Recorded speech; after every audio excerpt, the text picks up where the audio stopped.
اور حقیقت یہ ہے کہ بہت سے جن اور انسان ایسے ہیں جن کو ہم نے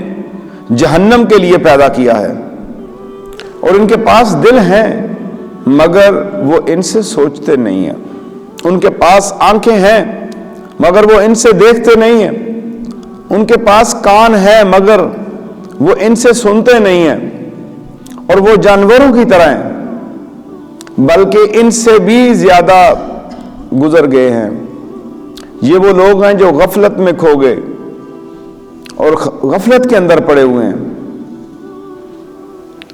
تو اللہ نے نہ سوچنے والے دلوں کے متعلق بات کی، ان کے دل کے اوپر، ان کی آنکھوں کے اوپر اور ان کے کانوں کے اوپر بات کی کہ یہ چیزیں رکھتے ہیں لیکن سوچتے نہیں ہیں، آنکھیں رکھتے ہیں دیکھتے نہیں ہیں، کان رکھتے ہیں سنتے نہیں ہیں، حق بات کو نہیں سنتے،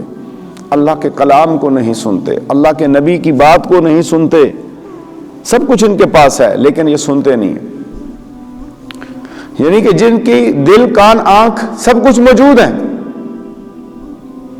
یہ چیزیں رکھنے کے باوجود لیکن نہ دل سے اللہ کی آیات میں غور کرتے ہیں، نہ ان آیات کو سن کر ان پہ عمل کرتے ہیں، نہ قدرت کی نشانیوں کو دیکھ رہے ہیں، نظر آتی ہیں آنکھیں جو اللہ نے دی ہیں، لیکن دیکھنے کے باوجود اللہ کی طرف رجوع نہیں کرتے۔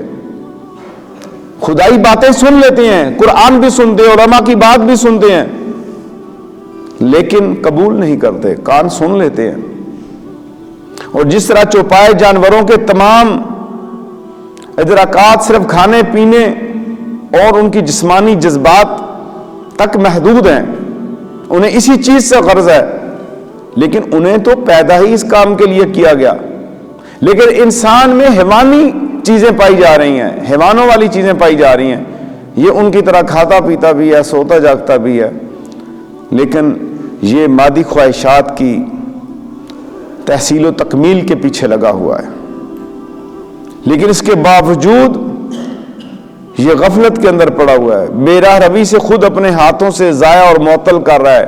یہ جو نعمتیں اللہ تبارک و تعالیٰ نے اس کو عطا کی ہیں۔